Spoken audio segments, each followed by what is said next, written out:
Very great afternoon, dear students. Today we are going to discuss chapter electricity from 10th standard. इस chapter को बेटा हम बिल्कुल advance level तक study करेंगे, बेसिक से लेके, क्योंकि मैंने लिखा है फाउंडेशन फिजिक्स। इस चैप्टर में आपको बिल्कुल बेसिक से लेके बिल्कुल एडवांस लेवल तक आपको चीजें सिखाई जाएंगे। और जो बच्चा आगे चल के साइंस लेगा 12th क्लास में, आपको एक चैप्टर आएगा करंट इलेक्ट्रिसिटी का।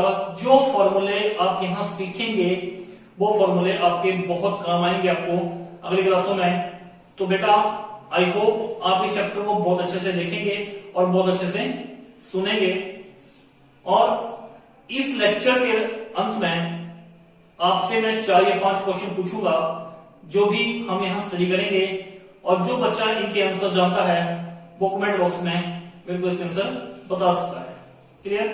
So let's start. Chapter name है इलेक्ट्रिसिटी। देखो, इलेक्ट्रिसिटी एक ऐसा वर्ड है, ऐसा तो है नहीं कि किसी ने ये सुना नहीं है। हर बच्चा इलेक्ट्रिसिटी के नाम से परिचित है, वेल नोन है, हर बच्चे को पता है इलेक्ट्रिसिटी क्या है। बिकॉज अगर हम जनरल बात करें तो इलेक्ट्रिसिटी हमारी लाइफ का क्या है, एक इंटीग्रल पार्ट है। हम इससे कभी जुदा नहीं हो सकते। आप अपने घर में टीवी देख रहे हैं, आपके घरों में फ्रिज है, जैसे गर्मी का मौसम है, फैन चल रहे हैं, एसी है, कूलर है, मतलब हर एक चीजें जो है वो किससे चलती है बेटा, इलेक्ट्रिसिटी से। लाइटिंग है आपके घरों में, पंखे चल रहे हैं, बल्ब जल रहे हैं, ट्यूबलाइट चल रही है, फ्रिज चल रहे हैं, वॉशिंग मशीन आपकी काम कर रही है। वो सारे किसके ऊपर बेस्ड है, वो सारे के सारे किसके ऊपर बेस्ड है बेटा, इलेक्ट्रिसिटी। तो इलेक्ट्रिसिटी क्या है? इलेक्ट्रिसिटी है फॉर्म ऑफ एनर्जी है। तो ये भी क्या है, एनर्जी की फॉर्म है। और ये आपकी लाइफ का बहुत ही इंटीग्रल पार्ट है। So let's start. Electricity is an important source of energy in the modern time. Electricity is used in our homes, in industries and in transport. तो इलेक्ट्रिसिटी आपकी कहां कहां यूज होती है?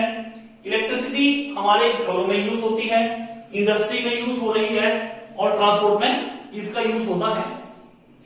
Electricity is use in our home for lighting के purpose के लिए, operating fans पंखों को चलाने के लिए, एंड हीटिंग पर्पज के लिए। गर्मियों में, सर्दियों में जब भी आप रोड वगैरह यूज करते हैं, पानी वगैरह गर्म करते हैं, तब भी आप इसका यूज करते हैं। बिकॉज अभी हम नेक्स्ट थोड़ा स्टडी करेंगे heating effect of current.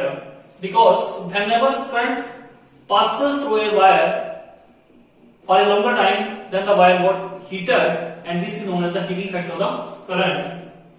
Industry, electricity is used to run various type of machines. Industry में इलेक्ट्रिसिटी से डिफरेंट टाइप की मशीन को चला सकते हैं। In transport sector electricity is being used to pull electric trains. आपको पता, जो भी ट्रेन आपने देख रखी है, हर बच्चे ने देख रखी है, तो जो ट्रेन चलती है आपने किससे चलती है? वो बहुत सारी ट्रेन किससे चलती है? बिजली से चलने वाली है, कोयले से चलने वाली बहुत कम हो गई है। कंडक्टर और इंसुलेटर। देखो बेटा, कंडक्टर और इंसुलेटर ये ऐसी टर्म्स हैं जो बच्चा आई थिंक 4th और 5th क्लास से बच्चा पढ़ता आ रहा है। कंडक्टर का बात, जब भी कंडक्टर की बात चलती है, सबके मन में एक बात है, कंडक्टर विच कैन कंडक्ट। जो कंडक्ट कर सकता है वो क्या है? कंडक्टर है। लेकिन कंडक्टर कंडक्ट कैसे करता है? कंडक्टर कंडक्ट तब करता है जब उसके पास होते हैं फ्री इलेक्ट्रॉन्स होते हैं। जिस कंडक्टर के पास जितने ज्यादा फ्री इलेक्ट्रॉन्स होंगे वो उतना ही बेस्ट कंडक्टर होगा। और जो कंडक्टर नहीं करते हैं वो कौन से हैं? इंसुलेटर्स हैं। So conductor, those substances through which electric charge can flow are called conductor. जिन सब्सटेंसेस में से इलेक्ट्रिक चार्ज फ्लो करता है वो कौन से हैं बेटा? वो कंडक्टर्स हैं। And the flow of electric charges is called electricity. Electricity किसको बोलते हैं? देखो मैंने लिखा है, the flow of electric charges is called electricity. Electric charges का जो फ्लो है उसको हम बोलते हैं electricity. So those substances through which electricity can flow are called conductors. So जिन substances में से इलेक्ट्रिसिटी फ्लो करती है उनको हम क्या बोलते हैं? कंडक्टर्स। एग्जाम्पल आपके पास सिल्वर है, कॉपर है एंड एल्यूमिनियम है। क्लियर? कंडक्टर पता लगे? कंडक्टर वो सब्सटेंस हैं जिनमें से इलेक्ट्रिक चार्ज आपका फ्लो करता है। And the flow of electric charges is called the electricity की एग्जांपल आपको जो सॉरी आपके पास कंडक्टर है, कंडक्टर की एग्जांपल आपके पास आगे सिल्वर है, कॉपर है एंड एल्यूमिनियम है। आफ्टर दैट इंसुलेटर्स, दो substances through which electric charge can not flow, जिनमें से इलेक्ट्रिक चार्ज आपका फ्लो नहीं करता है वो क्या है आपके पास इंसुलेटर्स। तो those substances through which electricity can not flow, जिन सब्सटेंस में से इलेक्ट्रिसिटी आपकी फ्लो नहीं करती है वो कौन से हो गए आपके पास इंसुलेटर। और एग्जांपल आपके पास है ग्लास है, एवोनाइट है, रबड़ है, प्लास्टिक है, ड्राई वुड है। तो बेटा ये चीजें हैं। देखो इलेक्ट्रिसिटी की जब भी हम बात करते हैं, इलेक्ट्रिसिटी क्या है, it is the important source of energy. कहां कहां यूज होता है, हमारे घरों में यूज होता है, इंडस्ट्री में इसका यूज होता है, ट्रांसपोर्ट सिस्टम में इसका यूज होता है, हमारे घरों में लाइटिंग पर्पस के लिए, ऑपरेटिंग फैंस के लिए, हीटिंग पर्पस के लिए हम इसका यूज करते हैं। इंडस्ट्री में डिफरेंट टाइप की मशीन को रन करने के लिए हम इसका यूज करते हैं। और ट्रांसपोर्ट सेक्टर में हम इसका यूज किस लिए करते हैं, इलेक्ट्रिक ट्रेन को पुल करने के लिए। कंडक्टर आपने पता लग गया कि जहां जो इलेक्ट्रिक चार्ज को कंडक्ट करते हैं, जिनमें से इलेक्ट्रिक चार्ज आपका फ्लो करता है वो बेटा कंडक्टर्स हैं। And flow of electric charge is called electricity. Example इसके आपके पास आ गए हैं, सिल्वर है, कॉपर है और एल्यूमिनियम है। इंसुलेटर में आपके पास आ गया दो substances which electric charge can not flow, जिनमें से इलेक्ट्रिक चार्ज आपका फ्लो नहीं करता है वो आपके इंसुलेटर्स हैं। और इंसुलेटर आपके आगे ग्लास है, एबोनाइट है, रबड़ है, प्लास्टिक है, ड्राई वुड है एक्सेट्रा। सो अब हम इसके बाद हम स्टडी करेंगे बेटा व्हाट इज इलेक्ट्रिक चार्ज, क्योंकि कंडक्टर में आपने क्या स्टडी किया कि दो substances through electric charge can flow और कॉल्ड कंडक्टर। तो अब हम स्टडी करते हैं इलेक्ट्रिक चार्ज किसको बोलते हैं। So students let's what is electric charge. Okay,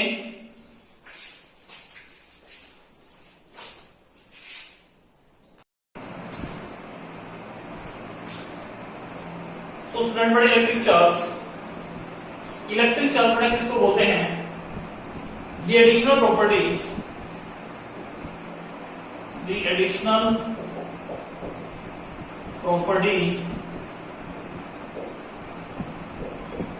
of protons and electrons which give rise to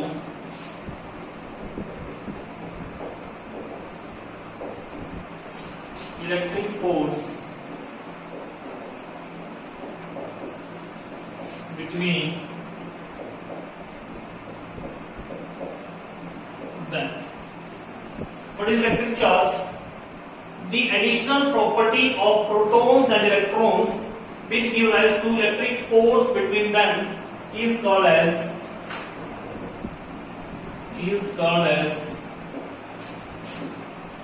electric charge। Electric charge को बेटा किससे रिप्रेजेंट करेंगे, इलेक्ट्रिक चार्ज को रिप्रेजेंट करते हैं Q से। It is represented by electric charge कैसी quantity है ये, electric charge is a scalar quantity. Electric charge is a scalar quantity. It is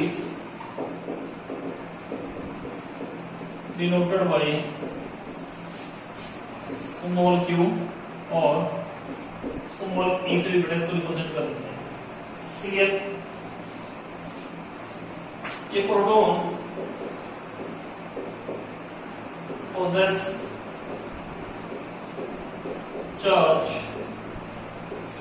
equal to plus C and an electron possess charge equal to minus E। ये आपके पास क्या बेटा, ये value देखो आपको हमेशा एकदम चाहिए, ई की वैल्यू होती है 1.6 into 10⁻19 coulomb. What is the value of small e? 1.6 into 10⁻19 coulomb. Charge की यूनिट होता है बेटा आपके पास coulomb. COULOMB. These are the unit of charge. E is equal to 1.6 into 10 to minus 19 coulomb. Clear. अगर proton के ऊपर बात करें, चार्ज आपके पास आ जाएगा 1.6 10 to minus 19 कूलम, और इलेक्ट्रॉन के लिए बात करें तो आपके पास आ जाएगा -1.6 10 to minus 19 कूलम. लेकिन जनरल हम मैग्नीट्यूड में लेते हैं, और जब भी मैग्नीट्यूड में हम जनरल इसकी वैल्यू लेते हैं तो बेटा हम सीधा लेते हैं E is equal to 1.6 10 to minus 19 coulomb. Electron की जब बात करते हैं तो अंडरस्टूड है कि इलेक्ट्रॉन के ऊपर चार्ज कैसा होता है, नेगेटिव होता है. ठीक है. अब थोड़ी सी हम स्टडी करेंगे properties of electric charge. Electric charge मैंने आपको बता दिया इलेक्ट्रिक चार्ज क्या होता है, additional property of proton and electron which give rise to electric force between them is called as the electric charge. Electric charge आपकी कैसी क्वांटिटी है, इलेक्ट्रिक चार्ज स्केलर क्वांटिटी है. इलेक्ट्रिक चार्ज को किससे represent किया जाता है, इसको Q या स्मॉल e से रिप्रेजेंट किया जाता है.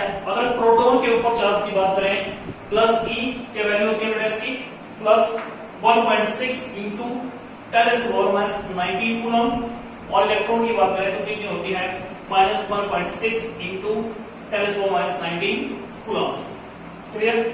अब बात करते हैं properties of electric charge.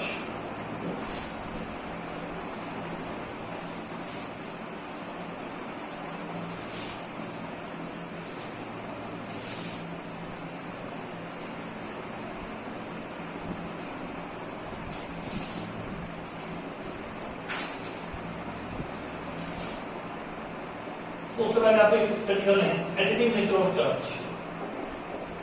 Additive nature of charge. Additive nature of charge. Additive बेटा नाम से ही पता चल रहा है आपने एडिशन करनी है. Additive nature of charge mean additive nature of charge means that total charge on a body. Additive nature of charge means that total charge on a body is equal to sum of individual charges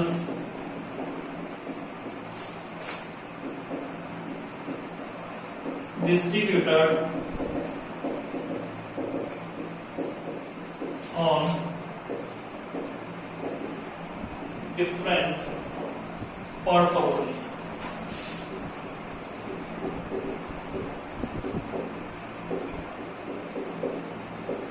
देखो बेटा additive nature of charge means that total charge on a body is equal to sum of individual charges distributed on different parts of the body. Suppose करो आपके पास ये body है, यहाँ एक body आ गई आपके पास, यहाँ चार्ज आपके पास Q1 है, यहाँ चार्ज आपके पास Q2 है, यहाँ चार्ज आपके पास Q3 है, यहाँ चार्ज आपके पास क्या है Q1 है. So let us suppose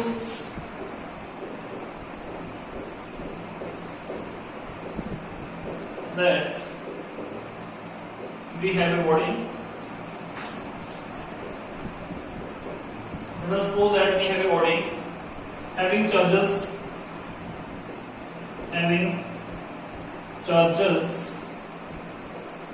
Q1, Q2, Q3, so on, Qn distributed on different parts of body. So total charge on body is given as total charge on the body is given as क्या रहेगा बेटा Q is equal to Q1 plus Q2 plus Q3 plus so on Qn।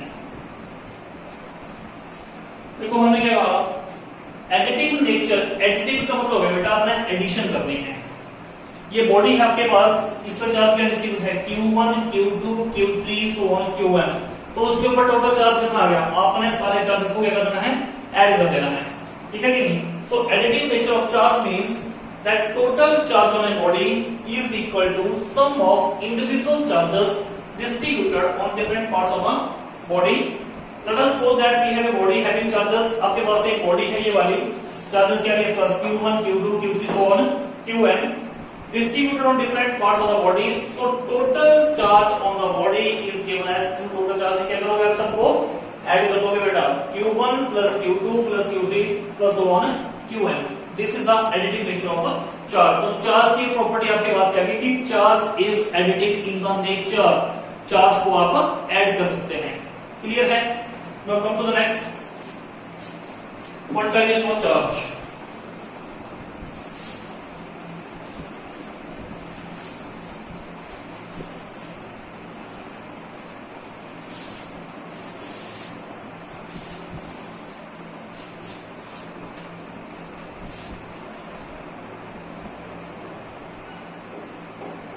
Quantization of charge,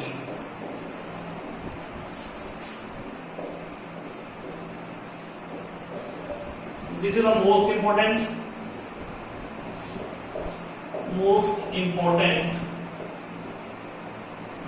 quantization of charge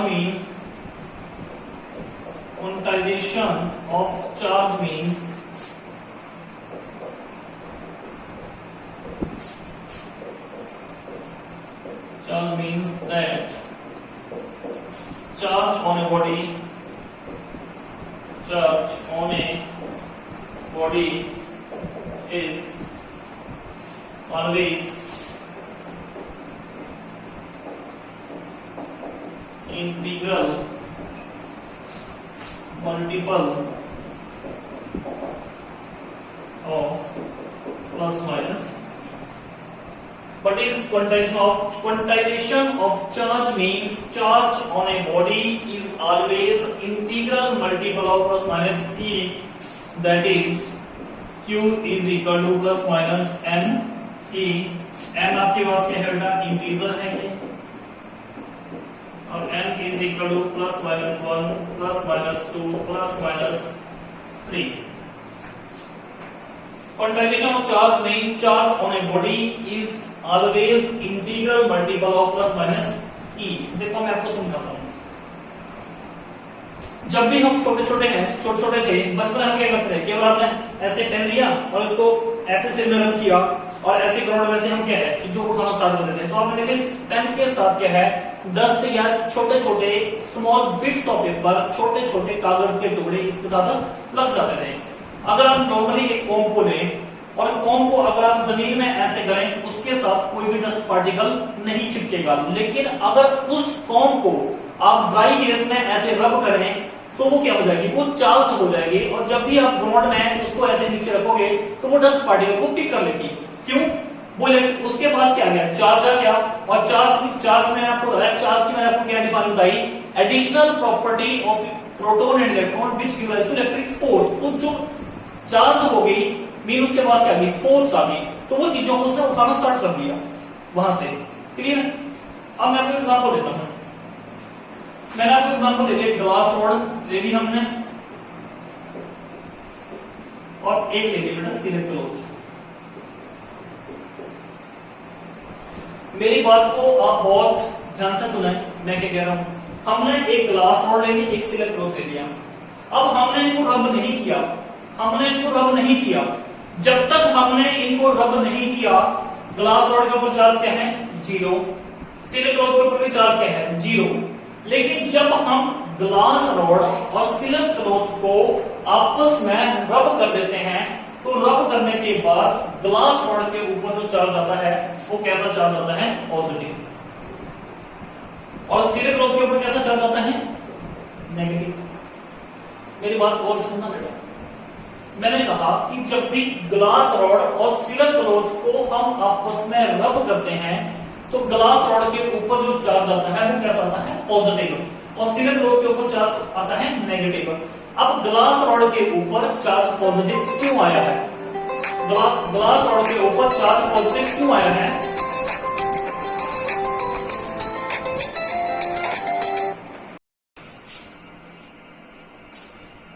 तो बेटा यहां glass rod के ऊपर कैसा charge है आपका, पॉजिटिव, सिलिकॉन रॉड के ऊपर कैसा चार्ज है, नेगेटिव। ग्लास रॉड के ऊपर पॉजिटिव चार्ज क्यों आया, क्योंकि जो भी बॉडी इलेक्ट्रॉन को लॉस्ट करती है उसके ऊपर चार्ज हमेशा पॉजिटिव आता है, और जो भी बॉडी इलेक्ट्रॉन्स को गेन करती है उसके ऊपर चार्ज हमेशा नेगेटिव आता है। तो यहां से ग्लास रॉड के ऊपर चार्ज आपका पॉजिटिव आया है, इसका मतलब क्या है कि इसने इलेक्ट्रॉन को लॉस्ट किया है। इसके ऊपर चार्ज आपका नेगेटिव आया है, इट मींस क्या है बेटा कि इसने इलेक्ट्रॉन को गेन किया है। सपोज करो यहाँ पे चार्ज आपके पास क्या है, +2e, ठीक है, तो इसका मतलब क्या है यहाँ पे -2e, कि इसने 2 इलेक्ट्रॉन क्या है, +2e, 2 इलेक्ट्रॉन लॉस किए हैं, इसने 2 इलेक्ट्रॉन गेन किए हैं। जब भी हम इन दोनों को रब करेंगे, अगर यहाँ +50e है तो यहाँ -50e होगा। इसने 50 इलेक्ट्रॉन दिए हैं, इसने 50 इलेक्ट्रॉन लिए हैं। ऐसा नहीं है कि यहाँ 50 लिखेंगे यहाँ 49 लिखेंगे, नो, जितने यहां से जाएंगे उतने ही यहाँ पे आएंगे। अगर यहाँ पे आपने लिखा +100e तो यहाँ पे कितना आएगा, -100e।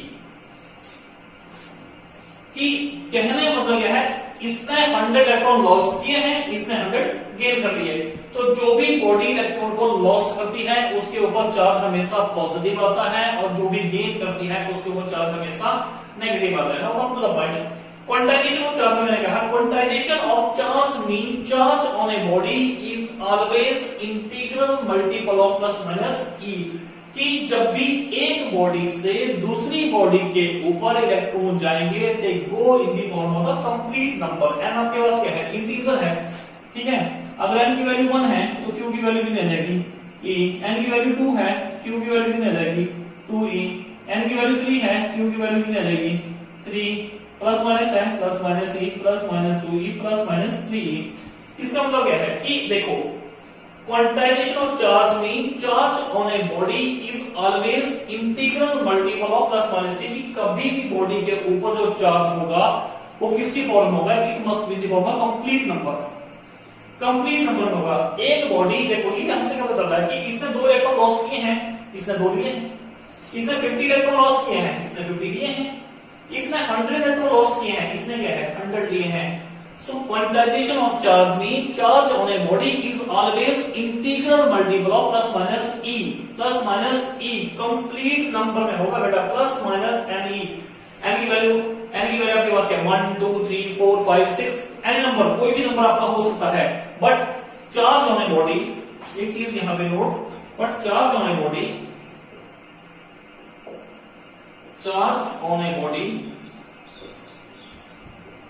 Can never be fraction of +-e। Charge on a body can never be fraction of +-e। Body के ऊपर ऐसा कभी नहीं हो आपके पास होगा कि बॉडी के ऊपर चार्ज आपका क्या है +2/3e, never, this is wrong. Fraction कभी नहीं होगी। बॉडी से एक बॉडी से जो दूसरी बॉडी के ऊपर इलेक्ट्रॉन जाएंगे they must go in the form of the complete number, 1 electron, 2 electron, 3 electron, 4 electron, 5 electron, 10 electron, 100 electron, 200 electron, 1000 electrons, but it never be a fraction. ऐसा नहीं उसका 2/3 इलेक्ट्रॉन लॉस्ट हो गए, उसने 2/3 इलेक्ट्रॉन गेन कर लिए, 5/6 इलेक्ट्रॉन लॉस्ट हो गए, उसने 5/6 इलेक्ट्रॉन गेन कर लिए, never, this is wrong. So charge on a body is always integral multiple of +-e, it can never be fraction of +-e, कि एक बॉडी से दूसरी बॉडी के ऊपर बेटा इलेक्ट्रॉन जाएंगे they must go in the form of a complete number. This is the quantization of charge. Clear? Now go to the next. After that, conservation of charge.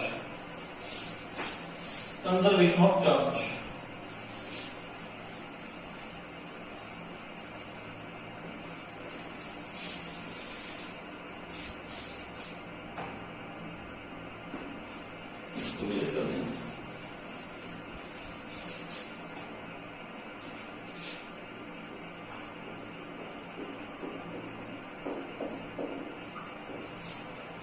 conservation of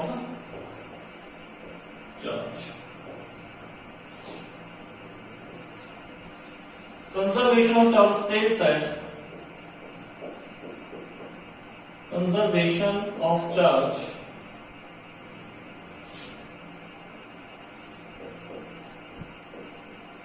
states that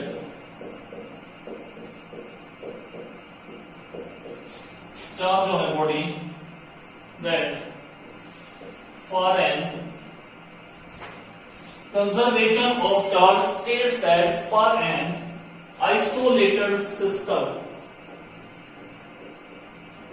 an isolated system the net charge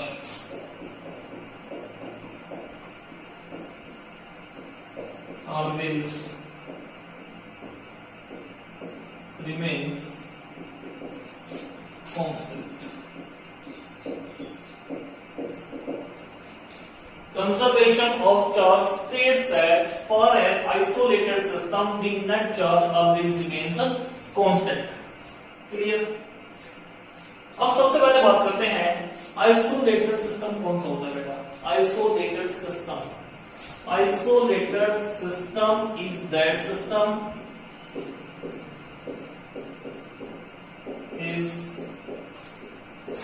system on which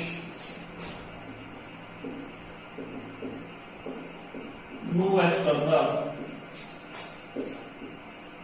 force acts. देखो बेटा, isolated system is that system on which no external force acts. Isolated system कौन सा होता है? जिसमें कोई भी external force act नहीं करती है, वो आपका आइसोलेटेड सिस्टम होता है। ठीक है कि नहीं? So क्या लिखा मैंने? Conservation of charge states that for an isolated system the net charge always remains constant या कंजर्व।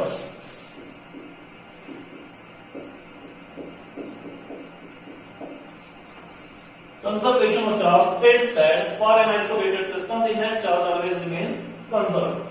अभी मेरा एग्जांपल ये था बेटा, ग्लास रॉड और silk cloth.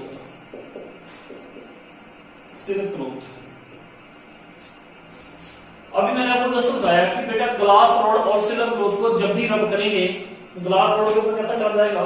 Positive. Silk cloth के ऊपर कैसा चार्ज आएगा? नेगेटिव। लेकिन अब हम यहां पे बात करेंगे बिफोर रबिंग की। बिफोर रबिंग अभी मैंने ग्लास रॉड और सिल्क क्लॉथ को रब नहीं किया, मैं बिफोर रबिंग की बात कर रहा हूं। तो बिफोर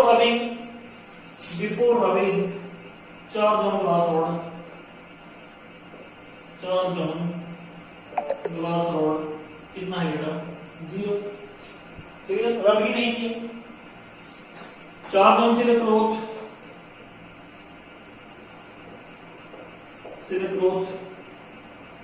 वो भी क्या है? 0। तो नेट चार्ज बिफोर रबिंग कितना हो गया? नेट चार्ज बिफोर रबिंग कितना आ गया बेटे? 0 + 0 = 0। नेट चार्ज बिफोर रबिंग, इसके ऊपर चार्ज बिफोर रबिंग कितना था? 0। इसके ऊपर चार्ज बिफोर रबिंग कितना था? 0। तो नेट चार्ज बिफोर रबिंग कितना हो गया? 0। अब बात करेंगे बेटा आफ्टर रबिंग की। आफ्टर रबिंग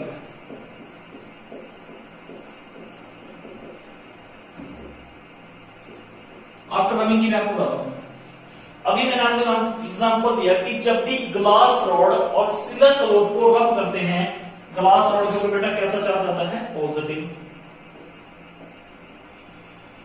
और सिल्क क्लॉथ के ऊपर कैसा चार्ज आता है? नेगेटिव। ग्लास रॉड के ऊपर चार्ज हमेशा पॉजिटिव और सिल्क क्लॉथ के ऊपर चार्ज हमेशा नेगेटिव, क्योंकि जो इलेक्ट्रॉन को लॉस करता है उसके ऊपर चार्ज हमेशा पॉजिटिव, जो इलेक्ट्रॉन को गेन करता है उसके ऊपर चार्ज हमेशा नेगेटिव। सपोज करो इसके पास चार्ज आ गया +50e, तो यहां कितना आएगा? -50e। मैंने आपको बताया कि जितने यहां से जाएंगे उतने ही बेटा यहां पे आएंगे। ऐसा नहीं है कि यहां 50 है तो यहां 70 लिखूंगा, नेवर, ऐसा कभी नहीं होता, वो गलत हो जाएगा। यहां 50 लिख के यहां 40 लिख दिए, नो, ऐसा कभी भी नहीं होगा। जितने एक बॉडी इलेक्ट्रॉन लॉस्ट करेगी उतने ही दूसरी बॉडी इलेक्ट्रॉन गेन करेगी। तो यहाँ प्लस 50 है, मींस इसने 50 इलेक्ट्रॉन लॉस किए हैं, तो इसने 50 इलेक्ट्रॉन बेटा गेन किए हैं। अगर यहाँ प्लस 100 E है तो यहाँ कितना जाएगा minus 100 E। So net charge after rubbing, अब हमने लिखा है net charge after rubbing, net charge after rubbing, after rubbing क्या जाएगा बेटा ये नेट चार्ज आफ्टर रबिंग। यहां लिखा था प्लस 100, तो यहां क्या करो प्लस 100E माइनस 100E कितना 0, प्लस 50E माइनस 50E क्या है 0। तो नेट चार्ज आफ्टर रबिंग कितना आ रहा है आपका 0। तो एक चीज तो बेटा यहां से क्लियर हो गई कि नेट चार्ज बिफोर रबिंग कितना है, net charge before rubbing 0, net charge after rubbing वो भी क्या है 0। तो ये किसको फॉलो कर रहा है, law of conservation of charge. Conservation of charge states that for an isolated system, the net charge always remains constant or conserved. What is isolated system? Isolated system is that system on which inertial force acts. देखो मैं आपको example देता हूँ।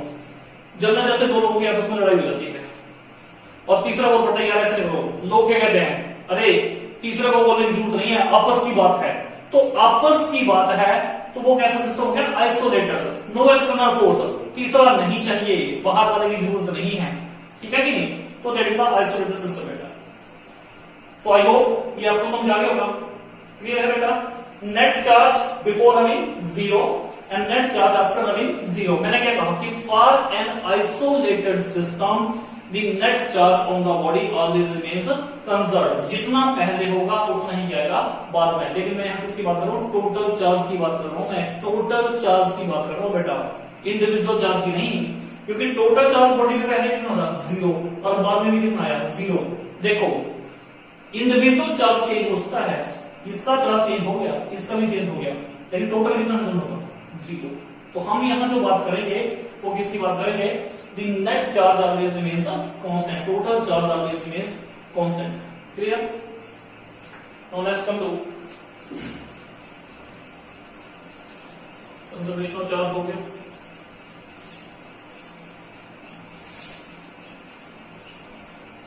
अब बात करेंगे properties of charge.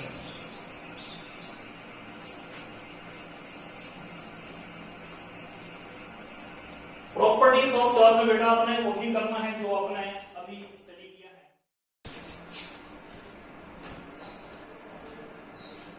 तो students, from the discussion on the electric charge, some important properties of electric charge is given below. First one is like charges repel each other and unlike charges attract each other. Clear? Second, the magnitude of elementary negative or positive charge is same and it is equal to 1.6 into 10 to the power minus 19 coulomb. Electric charge is quantized. The electric charge of a system is always conserved. Electric charge is additive in nature. ये सारी properties बेटा हमने study की। कौन कौन सी? Electric charge is additive in nature. That the total charge on a body is always equal to sum of the individual charges distributed on the different parts of the body. Electric charge of a system is always conserved. For an isolated system, the net charge on the system always remains conserved. Electric charge is quantized, that is, charge on a body is always integral multiple of plus minus E. Magnitude of elementary negative or positive charge is same and is equal to 1.6 into 10 to the power minus 19 coulomb. Like charges repel each other and unlike charges attract each other. Clear? अब जैसे बेटा मैंने आपसे कहा था कि lecture के and में आपसे 5 क्वेश्चन पूछ लेंगे। तो मैं आपसे पूछूंगा क्वेश्चन, आप मेरे को आंसर देना।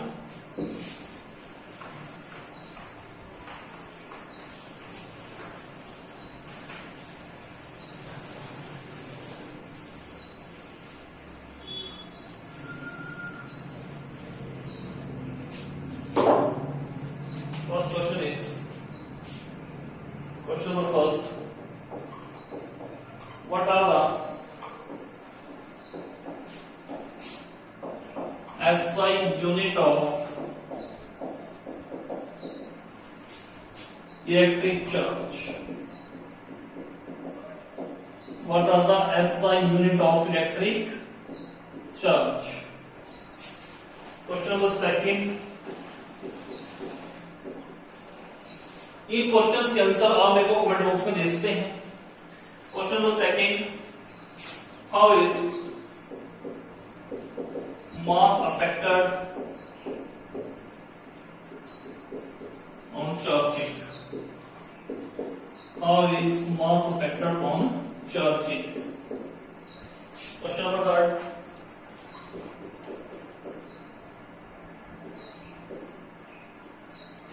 if what does Q1 plus Q2 is equal to 0 signify?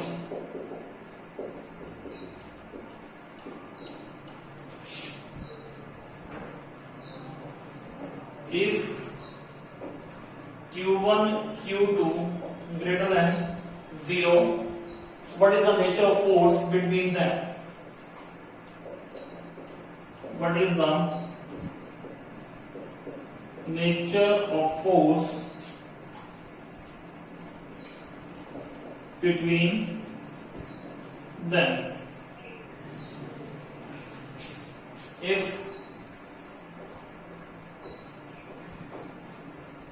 Q1 Q2 less than 0, what is the nature of force? What is the nature of force between them?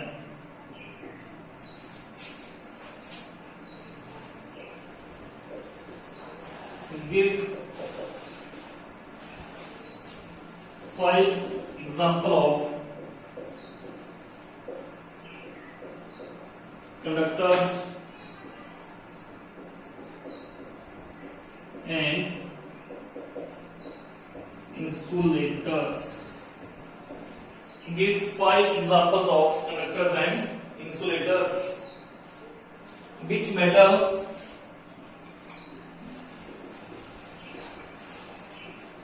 is best conductor? Which metal is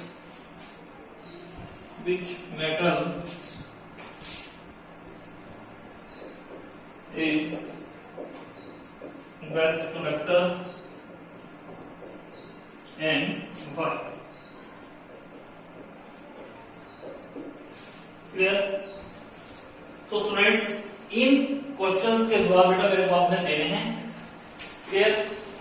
okay friends, thank you, have a nice day.